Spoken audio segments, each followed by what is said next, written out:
Eu me chamo Lívia, tenho 34 anos. Sou enfermeira há mais de uma década. Já trabalhei em hospital grande, UPA lotada e até em ala psiquiátrica. Mas o que eu vivi numa noite de plantão no interior de Minas Gerais foi, sem dúvida, a experiência mais perturbadora da minha vida. Isso aconteceu há pouco mais de 3 anos, quando aceitei cobrir alguns plantões em um hospital pequeno em São Bartolomeu do Cerro. Uma cidadezinha pacata, típica de interior, com ruas de paralelepípedo, igreja no centro e um clima que parecia parado no tempo. O hospital era velho, desses de construção colonial, com corredores largos, janelas altas e cheiro constante de éter e mofo. A equipe era enxuta, só eu, o médico plantonista, que se chamava Maurício, e uma auxiliar local chamada Marta. Tudo parecia tranquilo naquela noite de sexta-feira. Era começo de inverno e o frio estava de doer os ossos. A maioria dos pacientes eram idosos com sintomas respiratórios, nada que exigisse urgência. Por volta das 2 da manhã, o doutor Maurício me chamou na sala de repouso. Disse que ouviu barulhos estranhos vindo da ala desativada do hospital. Uma parte do prédio que havia sido interditada anos atrás por causa de rachaduras nas paredes e que ninguém mais usava. Fui com ele verificar.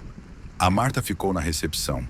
A ala desativada ficava nos fundos, onde as luzes eram mais fracas e o silêncio mais pesado. E logo de cara percebi algo estranho. O cadeado da porta estava pendurado, aberto.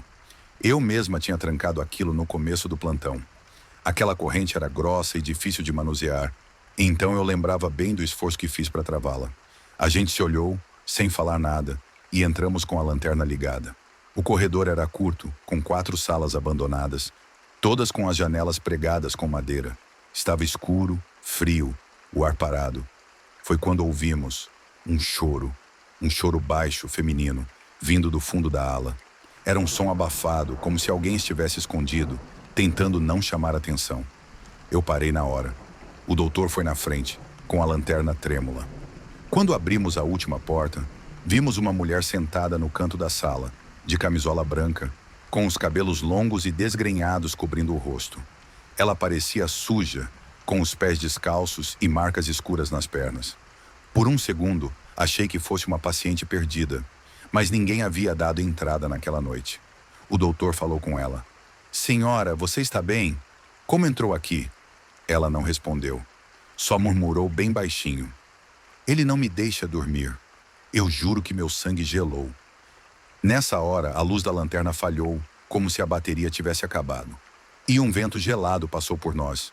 Mas as janelas estavam pregadas e não havia corrente de ar ali dentro. Quando a lanterna voltou a funcionar, a mulher tinha sumido, desaparecido completamente. A sala estava vazia, como se ela nunca tivesse estado ali. Saímos correndo de lá. Trancamos a porta com o cadeado de novo, com as mãos tremendo. O doutor queria ir embora, mas ainda tínhamos pacientes internados. Tentamos fingir que nada aconteceu, mas o clima no hospital tinha mudado. Estava mais pesado, mais silencioso. Até os aparelhos pareciam emitir sons diferentes. Por volta das 4 da manhã, Marta veio até a enfermaria, pálida como papel, dizendo que viu a mesma mulher passando pelo corredor principal. Disse que ela parou, olhou bem nos olhos dela e disse: "Me encontra no quarto 3. O problema é que o quarto 3 estava vazio. E segundo a Marta, foi lá que anos atrás, uma gestante morreu durante o parto, depois de uma briga entre o marido dela e a equipe médica. O homem era alcoólatra, chegou alterado e causou tanto tumulto que a mulher acabou sofrendo uma hemorragia e não resistiu. Desde então, dizem que o quarto 3 ficou marcado. Alguns funcionários evitavam até falar o número alto. Fomos até o quarto com a Marta. A porta estava entreaberta. E eu te juro, Pedro, quando encostei na maçaneta, ela estava gelada como gelo. Abrimos devagar. Estava tudo vazio, mas o cheiro era forte, como de flores murchas misturadas com sangue seco. O ar parecia mais denso, pesado, e a sensação era como se alguém nos observasse de dentro da sala. Naquele instante, ouvimos uma risada baixa vindo do corredor. Não era humana, era fina, fraca, arranhada. Parecia ecoar pelas paredes. Saímos dali na hora, voltamos para a recepção e ficamos juntos até o amanhecer, rezando para não ouvir mais nada. Na semana seguinte, pedi para não ser escalada mais naquele hospital. Nunca contei oficialmente o que aconteceu naquela noite. Mas a Marta me disse, depois, que muita gente da cidade já ouviu aquela mulher. Uns dizem que é o espírito da gestante. Outros acreditam que o hospital está sobre um antigo cemitério indígena, e por isso tantos relatos estranhos ao longo dos anos. Desde então, nunca mais olhei para um corredor escuro de hospital do mesmo jeito. Eu amo minha profissão, mas aprendi que há coisas que a ciência não explica.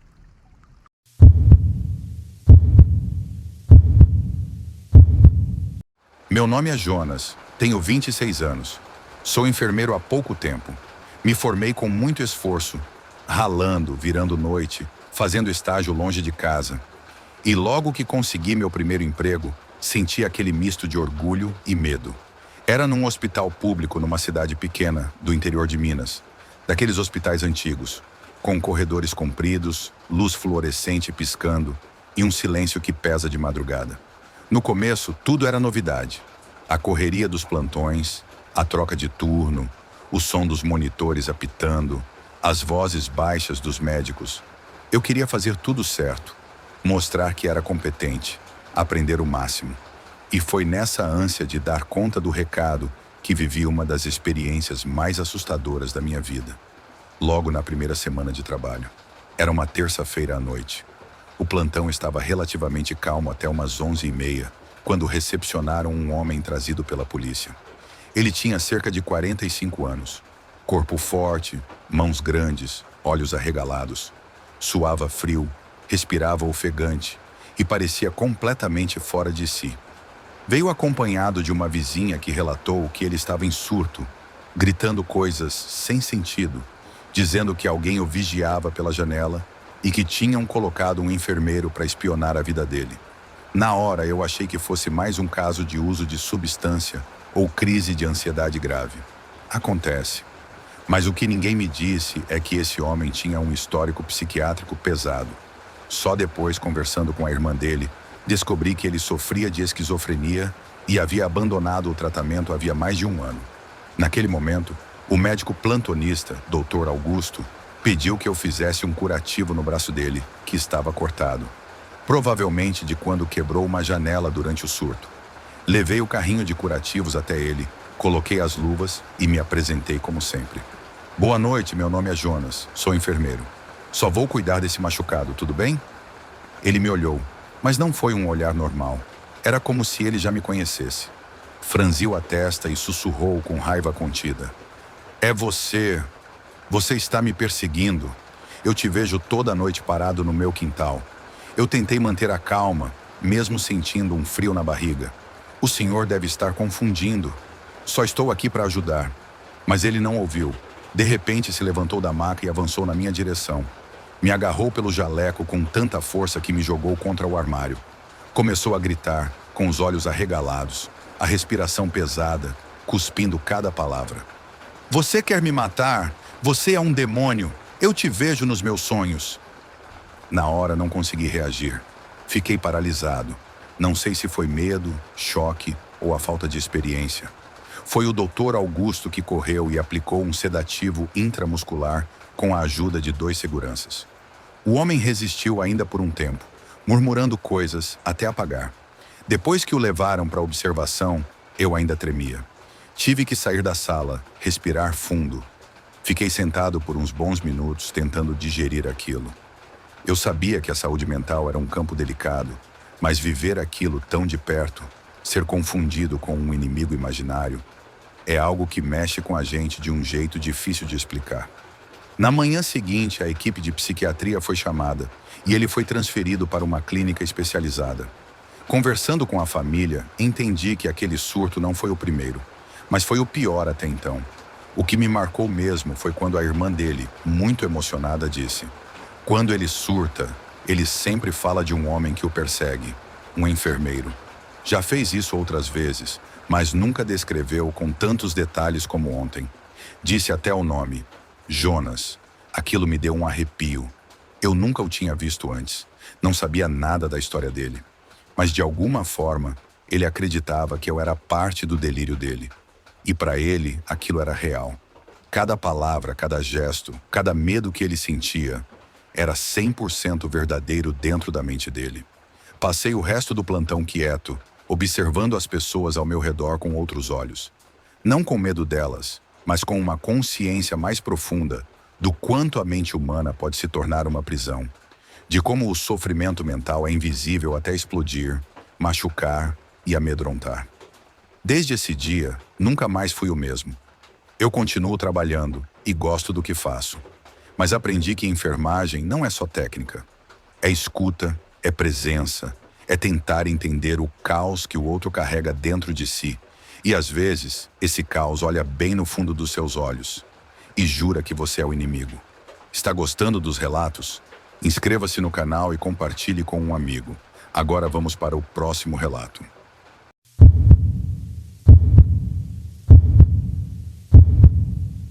Meu nome é Otávio, tenho 52 anos. Sou enfermeiro há mais de 2 décadas. Já vi muita coisa nessa vida: parto, morte, reanimação, amputação, gritos de dor, alívio, despedidas. Já ouvi orações, promessas, sussurros. Já fui abraçado por famílias gratas e xingado por gente desesperada. Mas nada me preparou para o que eu vivi há pouco tempo. Nada.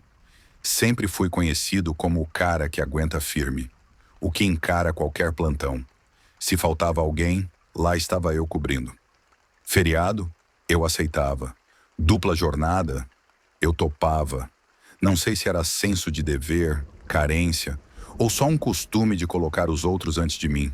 A verdade é que isso se tornou o normal.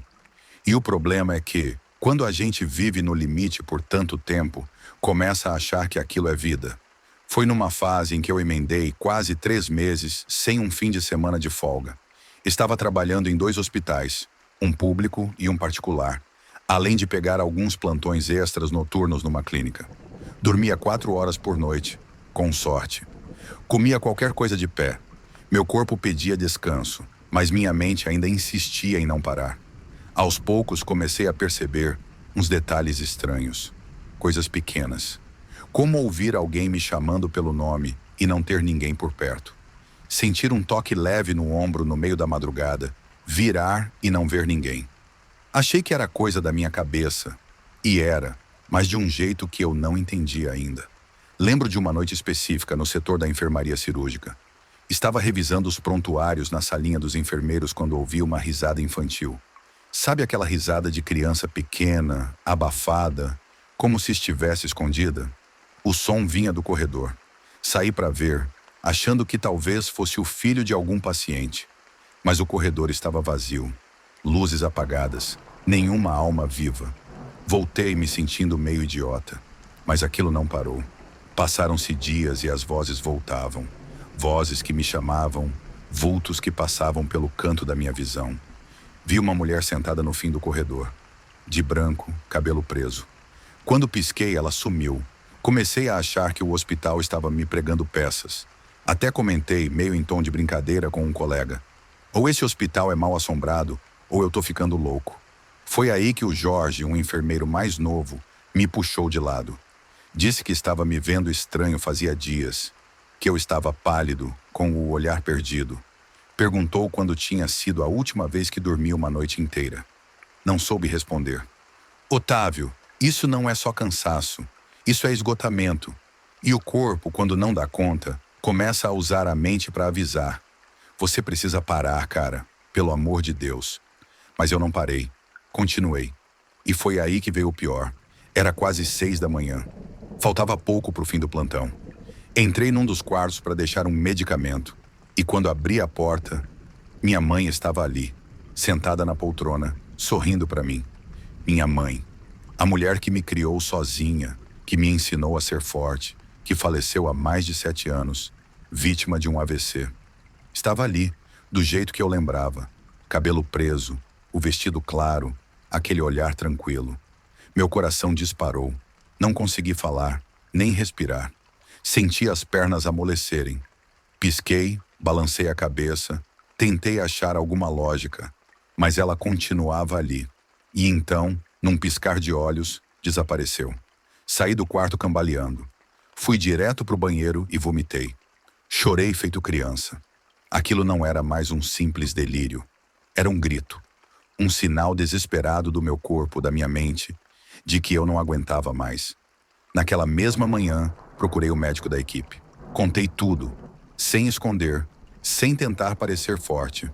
Ele me ouviu com atenção e o semblante dele foi ficando sério. Me encaminhou para o psiquiatra do hospital e eu fui. Pela primeira vez, aceitei que precisava de ajuda. O diagnóstico foi direto: esgotamento extremo. Transtorno de ansiedade com alucinações visuais e auditivas. Me deram um atestado de afastamento de 3 meses e eu obedeci. Pela primeira vez em anos, obedeci a mim mesmo. Durante esse tempo, comecei uma rotina nova. Dormia à noite, caminhava de manhã. Voltei a ouvir música, a conversar com meus filhos. Senti saudade do hospital, é verdade, mas também percebi o quanto estava ausente da minha própria vida. Fui reaprendendo a ser gente antes de ser enfermeiro. Voltei a trabalhar com uma nova postura. Menos horas, mais cuidado comigo. Aprendi a dizer não, mesmo quando a equipe estava desfalcada. Aprendi que não sou insubstituível e que se eu cair, não ajudo mais ninguém. A enfermagem é uma das profissões mais nobres que existem, mas também é uma das mais silenciosamente cruéis. A gente cuida, escuta, abraça, corre, segura a mão de quem está indo embora e muitas vezes esquece de nós mesmos. O sistema cobra, a rotina engole e quando você percebe, está num corredor vazio, ouvindo a risada de alguém que nem existe. Hoje, se algum colega me conta que está vendo vultos ou ouvindo vozes, eu não rio, eu ouço, porque eu sei o que é isso e sei que às vezes não é loucura. É só um coração pedindo socorro, baixinho, no fundo da mente, para não se apagar por completo.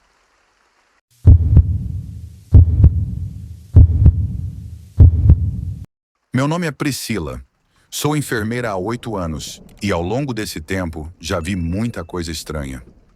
Mas nada me marcou tanto quanto o que aconteceu numa noite fria de junho, aqui no hospital do interior onde trabalho.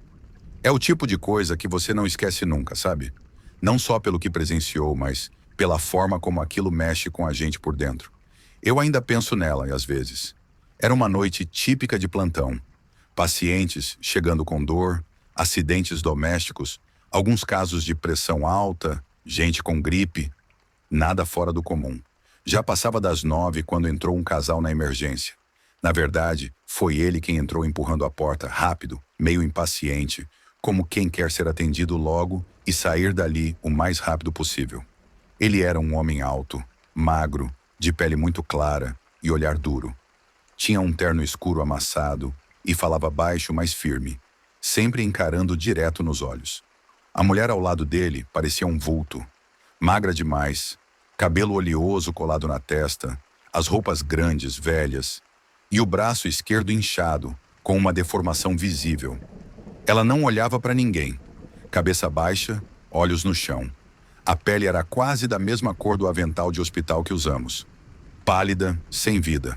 Ela caiu da escada, disse o homem direto, sem nem deixar a mulher falar.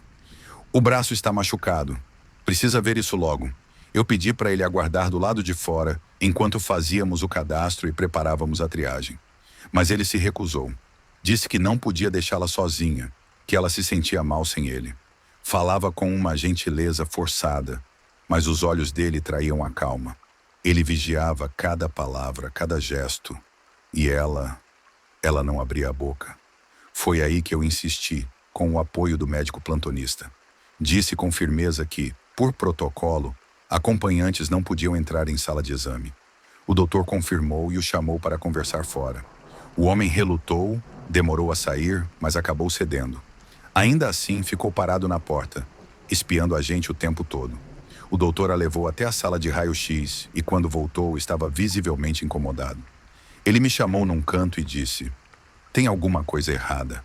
O braço dela está quebrado faz tempo, viu? Não é de hoje. E ela tem marcas nos pulsos, nos tornozelos. Parece que já foi amarrada. Mas ela não quis falar nada. Só disse que caiu. Você consegue tentar conversar com ela? Na hora me deu aquele aperto no peito. Sabe quando você sente que algo muito errado está acontecendo, mas ainda não sabe o tamanho da coisa? Levei ela para o quarto.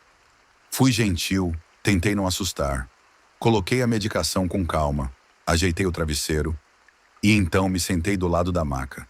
Fiquei em silêncio por uns segundos, até que perguntei: "Você tá bem?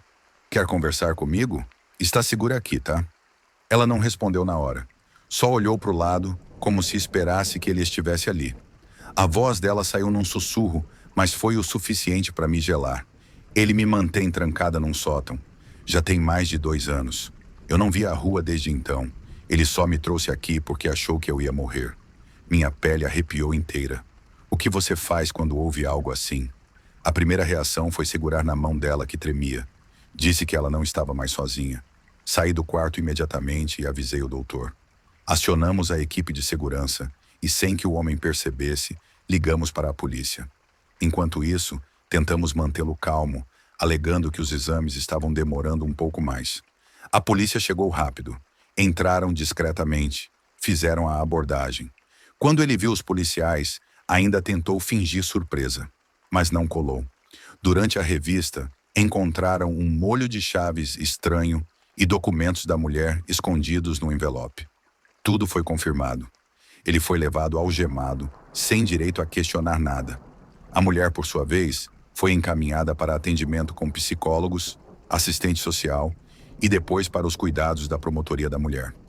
Descobriram que ela estava desaparecida há 2 anos. A família tinha feito boletim de ocorrência, mas nunca souberam onde ela estava. Ele havia falsificado documentos e se mudado várias vezes.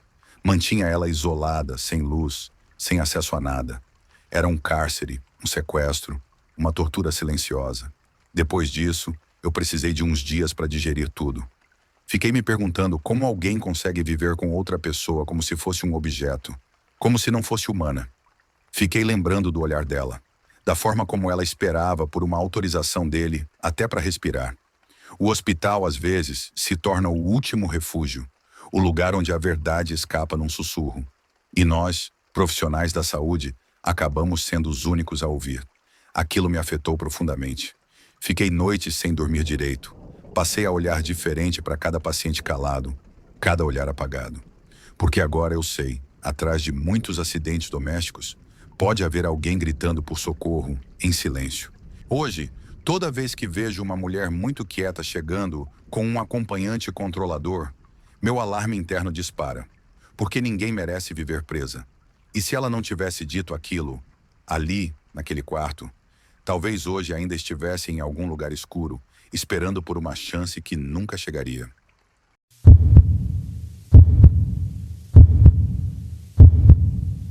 Meu nome é Fernanda, tenho 34 anos e trabalho como enfermeira de emergência em um hospital público no interior de Minas Gerais. Já passei por muitos plantões intensos, de tragédias familiares a acidentes gravíssimos.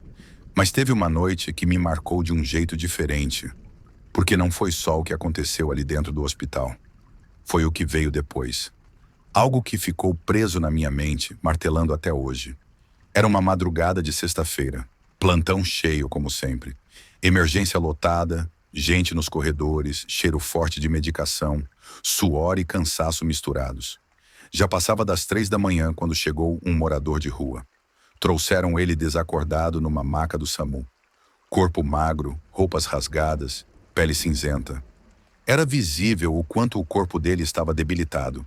Segundo os socorristas, ele havia sido encontrado atrás de uma construção abandonada, convulsionando.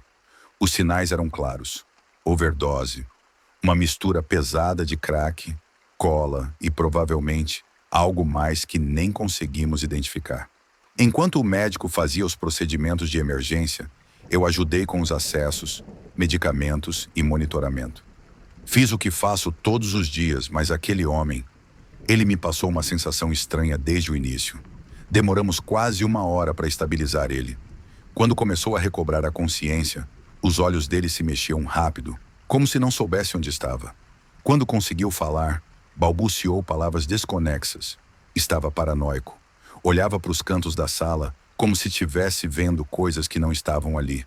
Começou a suar frio, a gemer, a se debater um pouco.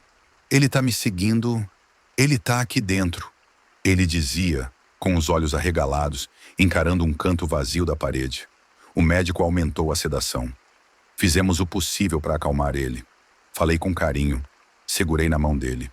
Era como lidar com uma alma perdida, machucada demais para compreender que estava sendo ajudada. Aos poucos, ele relaxou e dormiu. Ficou sob observação por algumas horas. Depois disso, começou a se levantar, ainda tonto. Disse que precisava sair. Tentamos convencê-lo a ficar, que precisava de acompanhamento, exames, alimentação. Mas ele não ouvia.